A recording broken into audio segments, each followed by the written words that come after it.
इस वक्त हमारे साथ अमन कपासिया हैं, एबीवीपी के तरफ से उप सचिव का चुनाव लड़ रहे हैं। दिल्ली यूनिवर्सिटी चुनाव में बहुत खर्चे हो रहे हैं और सारी चीज़ें हो रही हैं, लेकिन इस वक्त जो लड़ाई है वो एनएसयूआई और एबीवीपी के तरफ से है। तो आइए इनसे बात करते हैं और जानते हैं कि इनको भी पता है कि नहीं कि जो स्थानीय यूनिवर्सिटी के मुद्दे हैं कि नहीं, क्या क्या मुद्दे हैं यूनिवर्सिटी के, और छात्रों से जब ये मुलाकात करें तो उनको कैसा रिस्पॉन्स मिल रहा है।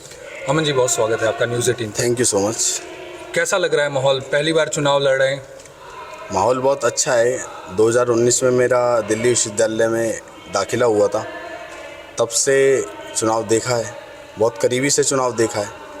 अच्छा लग रहा है, एंजॉय कर रहे हैं चुनाव को, एक पर्व के और एक त्यौहार के उससे देख रहे हैं और लड़ रहे हैं, और निश्चित ही एबीवीपी 4-0 से विजयी भी होगा। अच्छा, एनएसयूआई बहुत से आरोप लगा रहे हैं।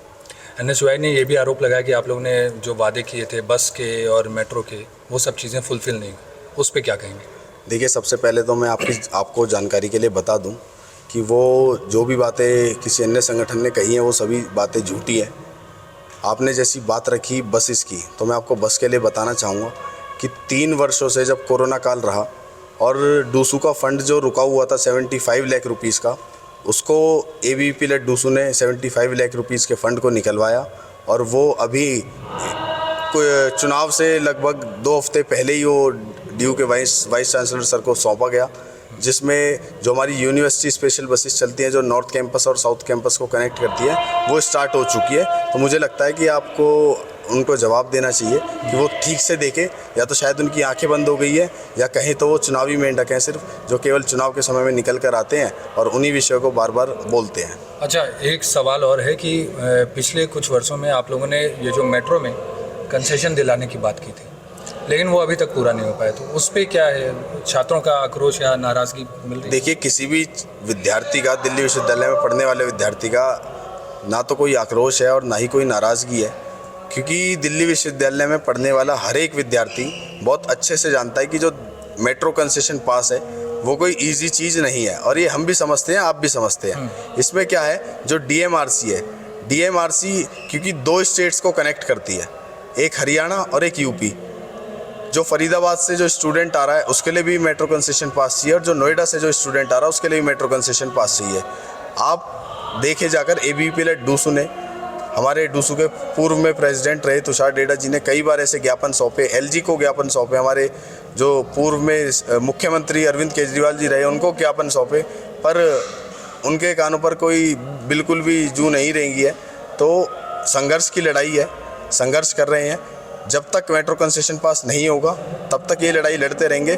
डीएमआरसी दिल्ली गवर्नमेंट से मिलकर चलती है, उनकी थोड़ी समस्याएं आपस में रहती है। केंद्र सरकार का भी तो थोड़ा मोड़ा है ना, कि आप लोग को तो समर्थन है केंद्र सरकार का। देखिए, सबसे पहले मैं आपको बताना चाहूँ कि हमें कोई समर्थन नहीं है। हम विद्यार्थी संगठन है, हम ना हमारा किसी पार्टी से कोई लेना देना है ना किसी और से। हम केवल छात्र हितों के लिए काम करते हैं और विद्यार्थियों के बीच में रहकर काम करते हैं।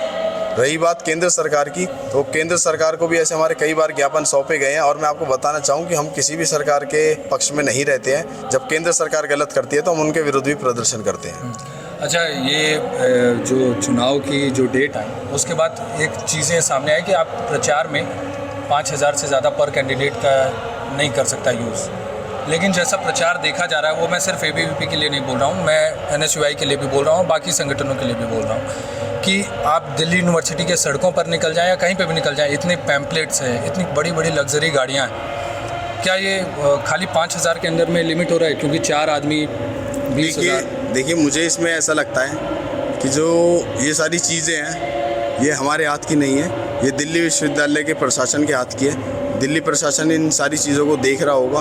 अगर उनको कोई चीज़ ऐसी दिखती होगी कि अगर कोई कुछ ऐसा होता है, ज़्यादा खर्चा होता है, तो इस पर जो भी फैसला होगा वो दिल्ली विश्वविद्यालय लेगा, और दिल्ली विश्वविद्यालय की जो इलेक्शन कमीशन है वो लेगी। तो इसमें कैंडिडेट्स का कोई लेना देना नहीं है, ये सारा फैसला दिल्ली विश्वविद्यालय के प्रशासन का है। अच्छा, आपको क्या लगता है कि ये दिल्ली यूनिवर्सिटी के मुद्दे क्या हैं? चुनाव आ गया, आप लोग पब्लिक के स्टूडेंट्स के पास जा रहे हैं, आप लोग वादे कर रहे हैं, मैनिफेस्टोज भी आया, लेकिन आपको क्या लगता है, आप जब बच्चों से मिल रहे हैं, छात्रों से, तो उन क्या कुछ ऐसे भी मुद्दे सामने आए जो अभी तक मैनिफेस्टो और इन सब चीज़ों में नहीं नोट किए गए?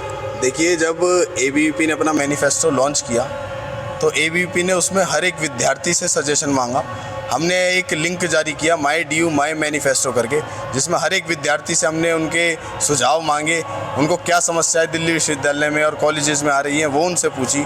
ऐसी अपनी बहुत सी समस्याएं थी जो हमने अपनी मैनिफेस्टो में रखी है।